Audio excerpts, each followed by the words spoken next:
This video is sponsored by Pepto Bismol. Hi everyone, this is David Hoffman from Davidsbeenhere in Jorhat, Assam, India, Northeast India. If you guys have been watching my videos for a while, you know that I'm a travel and food vlogger who also likes to showcase cultural sites and attractions. And I get this question all the time, how do I go about traveling and filming? Like, what is my day like? So instead of talking to you guys about it, I'm gonna show you a day in the life of a travel and food vlogger. Now first up, let me talk to you about equipment. I travel with a lot of equipment, okay? I travel with a Panasonic Lumix GH5 that shoots in 4K, and I upgraded from a Canon 80D that shot in 1080p. And the reason for the change is because I like the color, I want to future-proof myself, and I want to bring the highest quality content possible. I also travel with two lenses, an 8 to 18mm lens for vlogging, and a 35 to 100 for wildlife and landscapes. I also have the Rode mic that gives me the best quality sound, and a Manfrotto mini tripod that I use as a gimbal, and I put it on tables to shoot myself eating. I travel with 10 batteries, and they're all fully charged every single day. I usually go through 5, so I don't want to risk it, and I always have 10 on me, just in case. I bring along 2 SD cards, each one 128 gigabytes, and that allows me to shoot up to 3 hours in 4K on each. On top of all that, I have my computer and 2 hard drives, one of 5 terabytes and one of 4 terabytes. And what I do every single night when I get back is I dump all my cards onto one drive. Then I organize, and then I copy into the other drive. And once I'm done with that, then I'll go in, make sure everything's there, and then delete the cards. So the next day, I'm ready to go. Now enough talking about my equipment, let's go out and explore Jorhat. We're now headed to have some Indian breakfast. Indian food can range from mild to spicy. And I've actually gotten sick before. I got sick in Morocco, and then I got sick for 1 week on my first trip to India where I couldn't eat anything and I lost a lot of weight. But after that trip, I started taking Pepto Diarrhea at the first sign of any diarrhea symptoms after eating spicy and exotic foods my body isn't used to. Pepto Diarrhea provides fast and efficient relief from diarrhea symptoms, which helps me get back to work as quickly as possible. I have been taking Pepto Diarrhea ever since that trip to India, and it has become a lifesaver in my travels. Eating foreign foods, especially street food, can be a gamble for me. I can never be sure if something would make me sick, and if it did, it always happened at the worst time. I map out every day of my trips, so suddenly getting diarrhea, especially instances that last for days, could completely ruin my trip if I'm stuck in my hotel bathroom. Now I don't have to worry about that anymore with Pepto Diarrhea on my side. Another thing you have to do in India before eating is wash your hands. You can either bring hand sanitizer and wipes, which I always have on me, but when I go to restaurants, this is what I do. I come here, wash my hands. They always have a place to wash your hands, and that's it. Always wash your hands so you don't want to get sick unnecessarily. A lot of people don't like to talk about diarrhea, but it's normal. It happens to everybody, especially if you're eating exotic foods. And if me talking about it helps you not get sick, then it's all worth it. So here we have roti and sabji. So sabji is the same as before, but a lot more chickpeas here. We also have a spicy chutney, and then here we have the roti, so it's like pita, like flatbread, right? Ooh, it's super hot. So the way it works, bring it off like that, right? Grab a little piece. So grab here, right? Grab a little bit. Don't get too messy here. Ooh, it's super hot. You get some of that spice. It's a different type of chutney. It's spicy. And that's spicy in the last one. Has like some fruits and some veggies.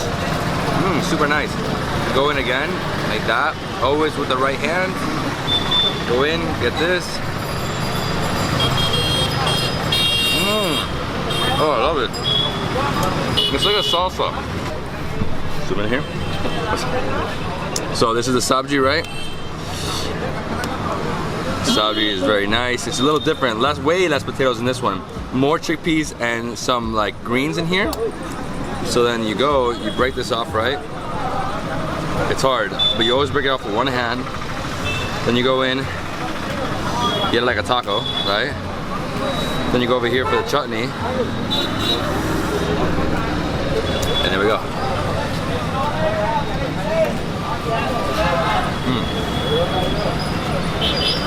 This is better than last place. If you didn't know, India is a hectic place.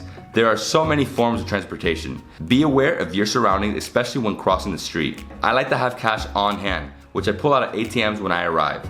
It helps me avoid having to use my credit card, and many vendors only accept cash in India. This is not a place to come with fancy clothes or flashy jewelry. Women should avoid wearing tight or revealing clothes.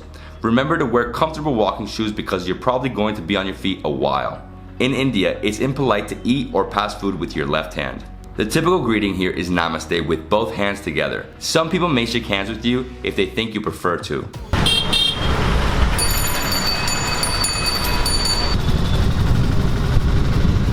Right here we have an awesome view of the market. As you can see, it's like, what, 3, 4, 5, 6 different lanes of market and tiny, tiny stalls. Each one is like 5 feet in width. Wow, we're gonna buy some stuff. Good morning, good morning. Lots of clothing shops. Got some shoes. Here we have jewelry, backpacks. So many cool things. Is that real gold? No, right? Oh, these are like the bangles. Look at these bangles. Wow. These are really nice. And these from Assam? Yeah. Okay. If it's not Assam, I don't want it. Spice market. You can see a soft. It's a mouth freshener. Lots of spice shops. So many spice shops. Doesn't end. Lentils. Yeah. No, you can smell it. I mean, wow. All right, guys. So for lunch today, I'm having a huge upper Assamese thali. 10 different things. We have 7 veg dishes here. And we have mutton. We have chicken. We have pork. Oh my God, I can't wait to eat these dishes. And I'm gonna grab some of this, right? Right here. I'm gonna get the shots of everything else once I'm done. So just move that over, right? Break off a nice piece. Look at that, look how rich that sauce is. It's sesame curry. Chicken, hopefully there's no bones. Chicken, hopefully there's no bones.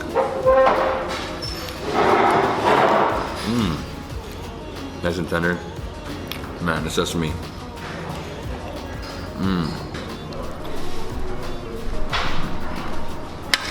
I really have fallen in love with sesame curry. You know, I haven't had it anywhere else in India. This is the first time I've had it, like in Assam. Oh my God. Oh, this curry is so good. I just have this alone with the rice. Grab a piece of mutton. Nice chunk right there. Look at that with the bone and everything. And for this one, what I'm gonna do, so there is a bone right there, right? So the best thing to do with this is use your hands. I'm just gonna break off a chunk. Try this. Look at that, right there.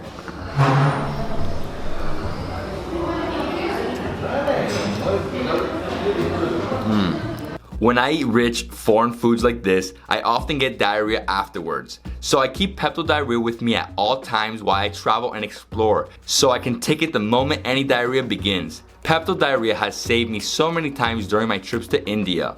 I honestly don't know what I'd do without it. So in addition to covering food from all over the world, I love to learn about history, culture, and local attractions.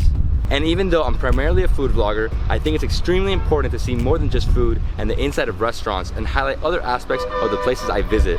When I immerse myself in the local culture and learn the historical significance of different sites, I get to see and learn things I'm passionate about. And it gives you guys, my viewers, a more in-depth look at these incredible locations. So for dinner tonight, we're here at a local restaurant. It's actually called a dhaba. It's a roadside restaurant in India. You know, you can find it all over India, and basically it serves a mix of Indian cuisine from all the states because a lot of truck drivers come through here, you know, so they have to serve them whatever they're looking for from whatever state they're from, right? And yeah, so I just want to give you guys a quick recap of what it takes to be a travel and food vlogger. Here are a lot of tips I've learned basically on my 11-year journey, and this is how someone like you can get started. Remember, you don't need much to get started. Sometimes a simple iPhone will get you going. Upload all your content to YouTube. If you don't know how to edit, YouTube tutorials can be a great way to learn the basics. Be consistent. Try creating one piece of content every single day, whether it's YouTube video or Instagram posts or stories. Don't let days pass because you need to stay relevant. If you don't have the ability to travel far from home, vlog about things close to your home like food festivals, day trip cities, unique restaurants in your area. You don't have to get on a plane all the time. You can play tourist in your hometown. What an incredible day it's been. We got up at 7 a.m. We went to breakfast, saw market, lunch, more attractions, and then dinner. I just got back to my hotel, and what I'm gonna do now is I'm gonna offload all my cards onto a hard drive and then make a backup. And then I'm also gonna charge all my batteries. I went through 4 batteries today. And I hope you guys enjoyed this video, this like behind the scenes look into a day in the life of a travel food vlogger on the road. You know, it's not easy, but you gotta keep going, keep moving with it, and keep creating awesome content. I do this all for you guys. I really wanna inspire people to travel the world and see it through my eyes as much as I can. So either through video, photos, and articles. Well guys, I hope you love this video. If you did, please give me a thumbs up. Leave me a comment below and subscribe to my channel for more awesome travel content. I'll see you in the next travel food adventure somewhere in the world. Peace.